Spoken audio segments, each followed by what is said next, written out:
comentabas, ¿no? Precisamente la cuestión de la limpieza étnica.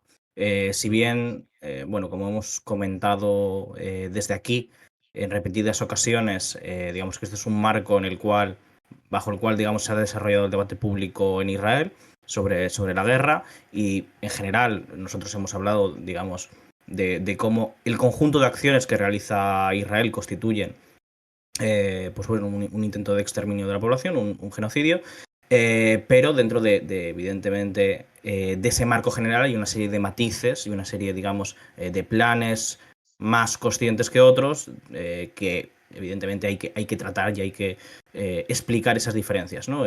Porque hablamos ahora mismo precisamente de limpieza étnica del norte de Gaza. Hasta ahora la estrategia de Israel, digamos, se ha basado principalmente en un intento de destruir a esta guerrilla es capaz, digamos, de fundirse entre la población, de fundirse entre la sociedad palestina de Gaza y de esa manera, pues eso, llevar a cabo esos ataques de emboscada, de guerrilla contra las tropas israelíes que no tienen, digamos, músculo suficiente para ocupar el conjunto de la franja. No tienen fuerzas suficientes tanto a nivel de reservistas como especialmente porque tiene otros frentes de batalla, como especialmente en la parte norte, ¿no? Ahora mismo con la invasión del Líbano.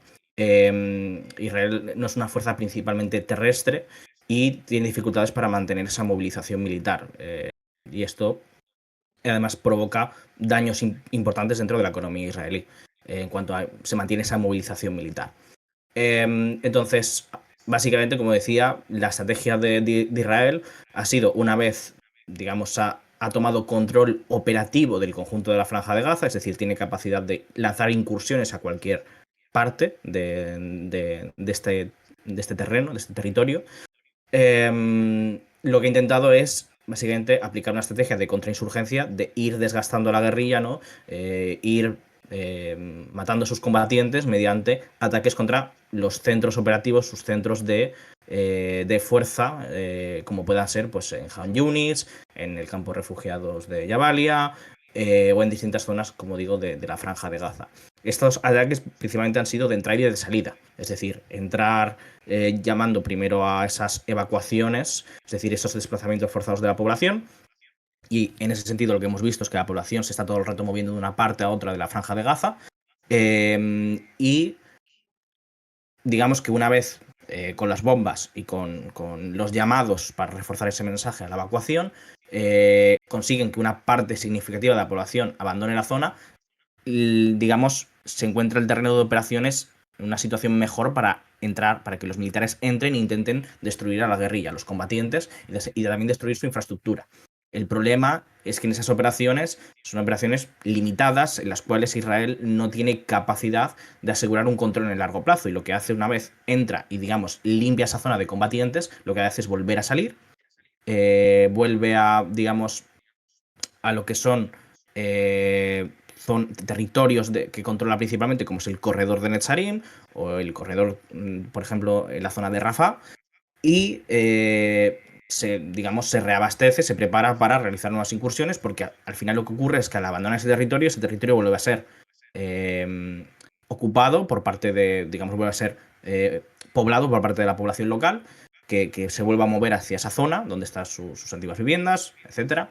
Y también, evidentemente, los combatientes de Hamas en general de la resistencia palestina vuelven a tener capacidad operativa sobre esas zonas, ocupándose tanto de, digamos, de la parte militar de realizar emboscadas, ataques de guerrilla contra las fuerzas israelíes, como tienen capacidad, digamos, de gobernar. Porque lo que vemos es que con distintas fuerzas que se han ido creando, por ejemplo, policías civiles, fuerzas que ya existían dentro de la franja del gobierno de la franja de Gaza, pero también fuerzas ad hoc que se han creado reclutando a gente joven, por ejemplo, que se dedica a hacer patrullas de vigilancia para evitar el acaparamiento de productos que crean esa hambruna y evitar, digamos, la subida desproporcionada de precios por parte, digamos, de esos acaparadores.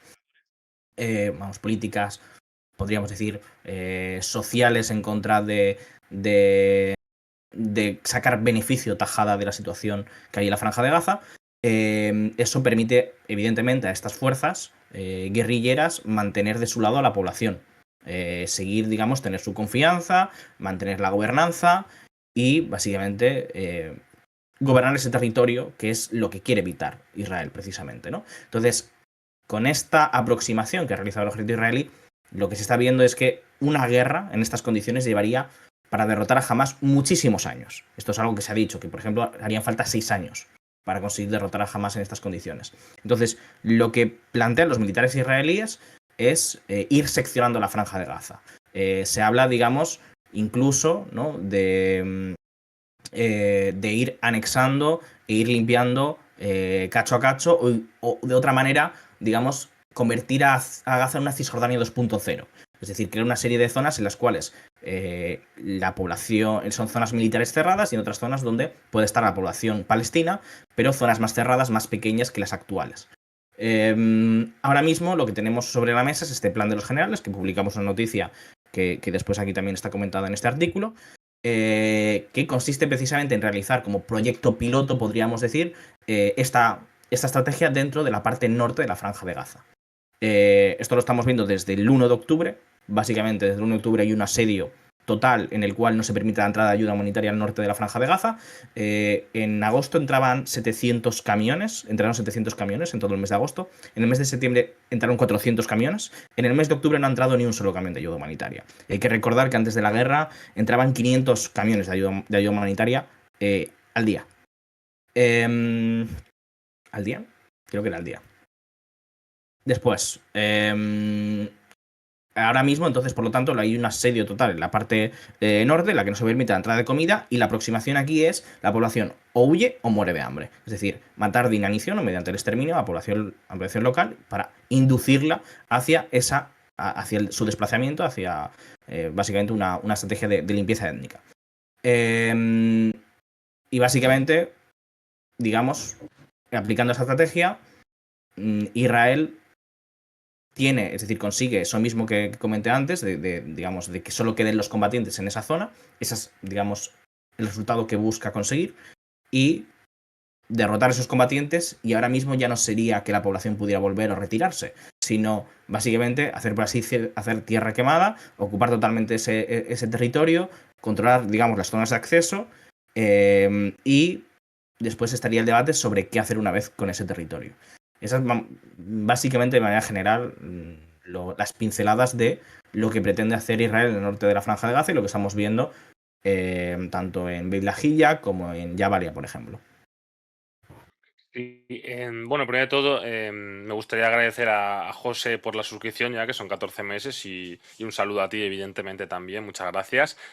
Bueno, comentarios de que hay gente que está ahora mismo en directo, que se ha leído el artículo, que dicen que les ha gustado mucho, también para que tú lo sepas, Ander, pero bueno, tampoco estaba fuera Gracias. de... O sea, que decir que era normal, el artículo es muy bueno. A mí, personalmente, lo que me llama, que luego creo que podemos hablar de ello, lo que más me ha gustado o lo más interesante, aparte de lo demás, es sobre todo cómo se analiza la estrategia de Hamas y la percepción de victoria que tienen en Hamas o de estrategia respecto a, por ejemplo, Israel u otros países, ¿no? Que nosotros podemos pensar que era una locura lo que ha hecho Hamas, que mira lo que ha conseguido, solamente ha conseguido destrozarles más, pero ellos juegan digamos, en otros parámetros, estas dinámicas que luego, pues si quieres, podemos comentar, ¿no? Em, Claro, las imágenes que hemos visto son de creo que de esta mañana o de anoche. ¿Son de Jabalia o es de un campo? Eran de la Bueno, son de... madrugada. Hmm, Yo las vi a las 4 o 5 de la mañana, si no recuerdo mal. sí, que son del hospital, ¿no? Del hospital que hay al Aqsa. ¿Puede ser este, el de que está en el centro de Gaza, puede ser este el de la primera polémica? No sé si te acordarás de cuando que si había En, sido Hamas no sé si es Israel, que hayan invadido el en hospital. cohete. No sé si fue este en particular. No estoy seguro, la verdad. Pero bueno, más o menos que, como Sí. simplemente, siempre lo comento por aquí, en el sentido de que aún me acuerdo de la polémica que hubo de que cómo Israel va a bombardear hospitales, y yo creo que había leído hace poco que este hospital creo que lo decía Médicos Sin Fronteras, creo, que lo han bombardeado 7 veces ya. Quiere decir que es que este Sí, hospital solo. ahora mismo está, digamos, totalmente normalizado y aceptado como el día a día, el pan de cada día, Israel bombardea hospitales. Ujú. Muchas gracias a Medulio por esa suscripción. 23 meses, ya son casi 2 años. Así que nada, en breve se van a cumplir esos 2 años. O sea que genial, muchísimas gracias. Em, Eso que comentas me parece muy interesante, sobre todo de que se ha normalizado ya la violencia a tal punto de que ya, no sé si os... Es que a ver, igual nos pasa a mucha gente, pero por ejemplo, ahora me ha hecho por el chat que ya están los israelíes quemando vivos a palestinos. No es la primera vez que pasa, pasó hace ya meses. Hubo también esa reacción furibunda en redes, pero la cosa se quedó ahí y no ha cambiado nada, ¿no? Pero sí que es verdad que evidentemente, este plan de los generales, este exterminio que va a hacer Israel en el norte de la Franja de Gaza, eh, Israel también sabe que va a tener que hacerlo escalonadamente porque si no va a encontrarse con una mayor oposición a nivel internacional o digamos más nivel de quejas o de que su imagen se va a ir deteriorando, ¿no? Por eso tiene que hacer estas cosas más escalonadamente, pero aún así va a hacerlo, ¿no? Es decir, ¿qué consecuencias puede tener que Israel ponga en marcha esta zona militarizada que vaya básicamente a exterminar a miles de personas, ya sea por inanición o por directamente de la fuerza de las armas? ¿Tú qué crees que consecuencias puede tener esto para Franja de Gaza o incluso para la posición de Israel? Porque es posible, es factible matar a todos, acabar con todos los civiles y todos los miembros de Hamas que hay en el norte, que estamos hablando de miles y miles de personas, porque creo que la ciudad de Gaza entra dentro de ese apartado, ¿no? Sí, sí, sí. Bueno, por un lado, quien diseñó este plan, que es el general de reserva Giora Eiland, ha declarado a la radio del ejército israelí en el día de hoy que en este momento, por desgracia, el plan de los generales no se está implementando. Lo que están haciendo en Jabalia es más de lo mismo. Esa es la opinión de Giora Ilian. Entiendo que básicamente considera que tienen que apretar más duro, ¿no? Para precisamente conseguir realmente ese bloqueo total y esa, digamos, expulsión de los palestinos. Ahora, sobre las consecuencias para Israel, como veníamos diciendo, esto es algo que nos contan desde el primer día. Desde el primer día han hablado básicamente calificado a la población palestina de Amalek. Digamos, los han presentado constantemente como pues, animales humanos, ¿no? De manera deshumanizándolos completamente. El lenguaje, los planes que se han barajado encima de la mesa. Digamos que el piloto automático, el modo de actuar por parte de Israel en general ha ido en esa dirección. Evidentemente hay una diferencia, digamos, cualitativa entre ese piloto automático y la implementación de un plan concreto diseñado. Esto no, digamos, no exime de lo anterior, pero es importante y es lo que estamos viendo ahora. Ya estamos empezando a ver ciertos movimientos diplomáticos que precisamente, digamos que países europeos principalmente, diríamos, yo pienso, se quieren alejar, ¿no? Evidentemente, de la toxicidad, de la cantidad de crímenes y la cantidad, ¿no? Digamos, de mala imagen, ¿no? Que genera para ellos esa asociación con Israel. Lo estamos viendo con las declaraciones de los últimos días de Pedro Sánchez, pero incluso de manera quizá bastante sorprendente lo estamos viendo también en Alemania. Alemania que precisamente Olaf Scholz decía el otro día O en el Francia. Bundestag. También, sí, es cierto. Olaf Scholz decía el otro día en el Bundestag, continuaremos enviando armas a Israel, lo hemos hecho, esta es nuestra política y de hecho vamos a redoblar, ¿no? Incluso hablaba en estos términos. Y sin embargo, hoy hemos tenido una noticia bastante interesante, no sé si fue hoy o ayer, que decía que los ministros verdes del gabinete, precisamente ministros que son bastantes pro-israelíes, Baerbock y Habeck, ¿no? La ministra de Exteriores y el ministro de Finanzas. De Finanzas, no estoy seguro. Pero Finanzas es el de los liberales, ¿no? Economía, finanzas, Economía, es vale. Lindner, exactamente. Eso es, gracias. Decían que iban a introducir una cláusula de que Israel tenía que comprometerse con no realizar un genocidio si quería seguir recibiendo armas de Alemania. Me parece que esto es básicamente guardarse las espaldas, no tiene más sentido. Es decir, no es que realmente Alemania, después de un año de efectivamente de que se esté realizando un genocidio en Gaza, haya una preocupación real porque eso se esté llevando a cabo. Está claro que en Alemania no tiene ningún tipo de preocupación por eso, sino que lo que tienen preocupación es por, digamos, las consecuencias legales, jurídicas, por lo que se está dirimiendo dentro de la Corte Internacional de Justicia, etcétera. Y lo que buscan, evidentemente, yo creo que es, evidentemente, eso, cubrirse las espaldas. Pero digamos que es interesante porque lo que estamos viendo es que se está creando poco a poco un medio ambiente en el cual eh, esa asociación con Israel cada vez, eh, sobre todo con las relaciones diplomáticas con los países, digamos, del mundo árabe, con los países de las antiguas colonias, etcétera, es algo que evidentemente va a tener una mancha cada vez que va a afectar más a esas relaciones y a la capacidad, digamos, de estos países de cortejar, como por ejemplo sí que son capaces Rusia y China, como potencias, digamos, que plantean ciertas alternativas, ¿no? Al orden de reglas, ¿no? Como les gusta decir, dominado por las potencias occidentales. Entonces ahí estamos viendo una cierta modulación en la comunicación y en el comportamiento, que creo que es el primer paso de lo que vamos a ver. Perdóname que tengo que continuamente Sí. deslizarme y tal porque se oye un poco de eco y por eso que me ha dicho Edu que lo haga, ¿eh? Que no es Ah, porque... vale, vale. sí. Que, por eso también que si lo oís vosotros y tal, Tilk, es eso. Em, claro, es que al final es curioso, creo que lo hemos hablado varias veces, que al final, bueno, es más que curioso, es paradójico.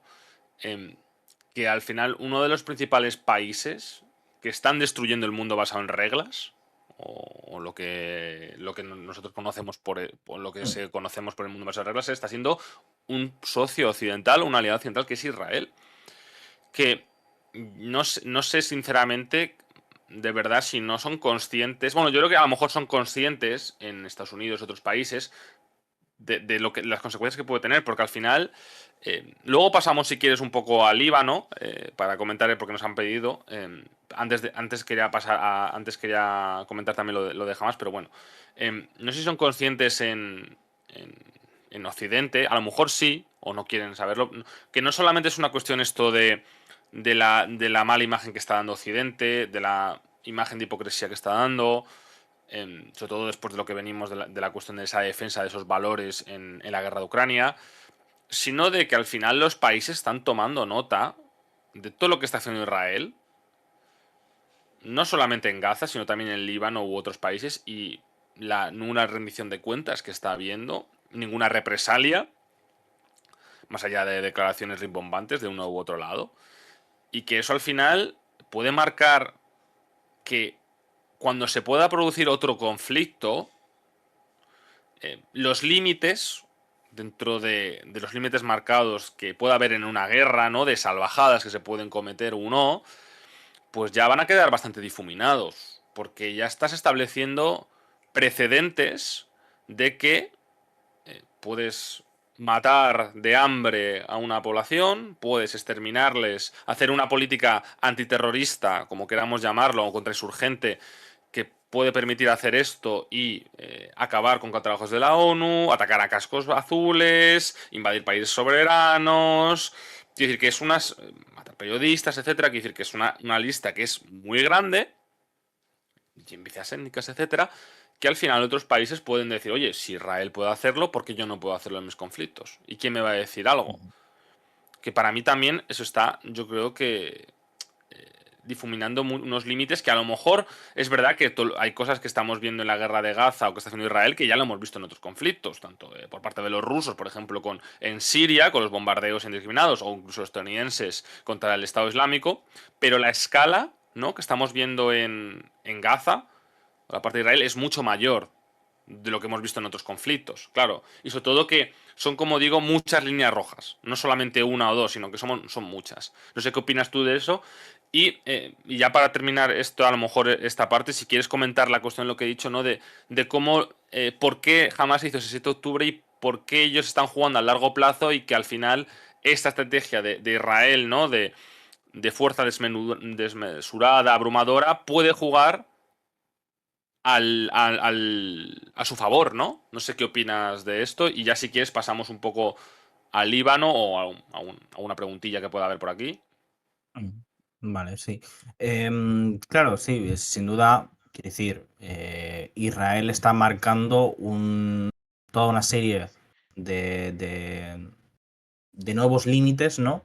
de lo permisible a nivel internacional y después con qué cara, ¿no? Digamos, se le va a recriminar, por ejemplo, pues eso, otras limpiezas étnicas, otros ataques contra población civil o contra periodistas. Es decir, estamos hablando de una situación sin precedentes. En 2014, por ejemplo, con la operación Plomo Fundido, en la que Israel mató a más de 2.000 palestinos, ya fue calificado de, digamos, de un punto de ruptura, de un punto sin precedentes en el nivel de la violencia ejercida por parte de un estado de apartheid. Hay que tener en cuenta que tenemos esa imagen, ¿no? Que nos ha transmitido la historia sobre el apartheid sudafricano, pero en el apartheid sudafricano nunca hubo el nivel de violencia que hay en Israel hacia la población, digamos, en la situación de exclusión.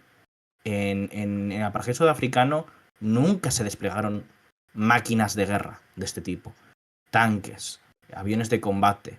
Es verdad que evidentemente la resistencia al apartheid en Sudáfrica tampoco nunca tuvo las capacidades de la resistencia palestina, pero digamos que es una comparación yo creo que bastante ilustrativa de la violencia que es capaz de desplegar Israel y de que y de a dónde puede llevar eso, ¿no? Después, yo creo que sí, es decir, que en el mundo en general esto va a dejar una marca, va a dejar una marca y va a dejar, digamos, un precedente que evidentemente va a ser apuntado eh, por todos los países. Y nos extrañe, por lo tanto, que después, digamos, ocurran cosas similares y evidentemente, pues, digamos que no haya de la misma manera ningún tipo de respuesta. Después, respecto a Hamas, que es una cuestión yo creo que muy interesante, es decir, el cómo plantea la guerra Hamas y el porqué del 7 de octubre, ¿no? En primer lugar, para entender esta lógica, ¿no? Hay que entender en qué situación se encontraba Hamas, cómo concibe Hamas su visión del mundo. Hamas es una fuerza que nunca se planteó gobernar, al menos no de esta manera. Es decir, no gobernar en todo caso una Palestina eh, liberada, ¿no? Una Palestina en la cual ellos participaran en un gobierno de unidad con el resto de fuerzas, pero nunca se plantearon gobernar un territorio. Eso es una novedad sin precedentes para una fuerza de resistencia palestina que se vio de repente en 2006, después del golpe de Estado realizado por la autoridad palestina con el apoyo de Jordania y de la CIA, en el cual, pues bueno, tomaron control de la franja de Gaza, se vieron desterrados de Cisjordania y perdieron, digamos, su posición como gobierno de la autoridad palestina, del que habían participado con su jamás, digamos, con su visión reformista de la misma y con su buena voluntad de llegar a acuerdos con Israel, porque era así, se vio desterrado a una franja de Gaza en la cual se encontraba encerrado y en la cual la lógica que se imponía era que tenían que controlar la vida social, tenían que ser una fuerza que fuera capaz de establecer un cierto orden social, de proveer de ayuda económica, de dar trabajo, eh, de controlar el polvorín que era la franja de Gaza, por la cual precisamente Israel la abandonó. Israel no abandonó la franja de Gaza como un gesto de buena voluntad, como digamos con la intención de llegar a un acuerdo de paz con los palestinos, sino que la abandona de manera estratégica por una cuestión de cálculo militar, porque era incontrolable la franja de Gaza, es donde surge la primera intifada, y además también por una cuestión demográfica. Israel no quería, digamos, tener la responsabilidad sobre 2 millones de palestinos en un territorio en el que sus colonos pues eran 2.000, eran poquísimos colonos. No es la misma situación, no es la misma balanza demográfica que hay en Cisjordania, donde ahora mismo hay casi, bueno, alrededor de 700.000 colonos, ¿no? Por lo tanto, era una manera, digamos, de quitarse parte de los palestinos esa responsabilidad y decir que ellos no gobernaban sobre estos y por lo tanto seguía habiendo una mayoría judía. Perdona, Hamas, por lo tanto, plantea el 7 de octubre como una manera de abandonar la franja de Gaza, de no convertirse en una autoridad palestina 2.0, que básicamente lo que hacía era constantemente crear momentos de conflicto y de tensión con Israel para extraer concesiones.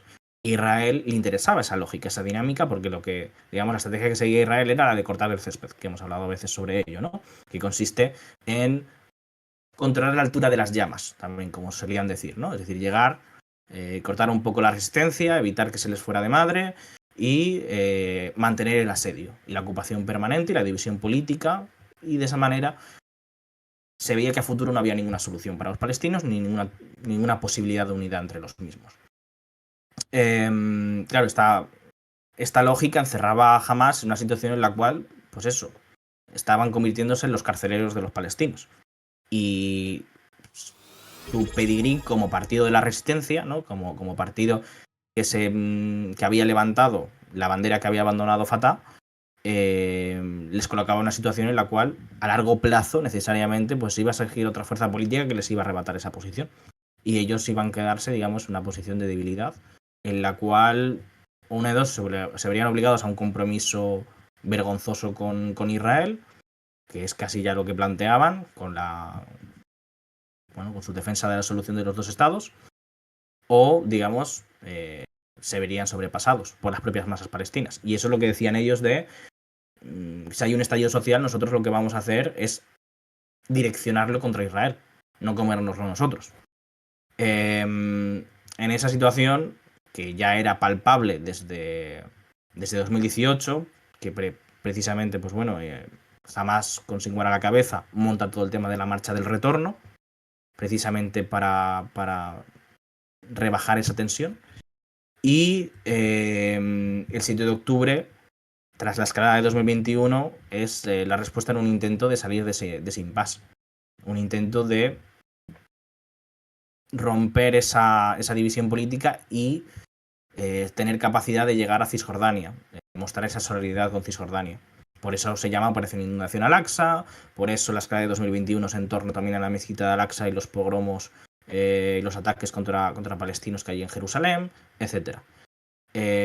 Todo se encuadra dentro de esa estrategia general que plantea Yahya Sinwar, el actual líder de Hamas, y que ahora mismo lo que se plantea es: podemos ser derrotados militarmente, podemos perder la gobernanza de la Franja de Gaza, pero lo que vamos a obtener con el martirio de Gaza es ese capital político. Y vamos a movilizar y hacer una la lucha palestina entre Cisjordania y Gaza. Y por eso también plantean los acuerdos de unidad con Fatah, porque quieren mostrar esa buena voluntad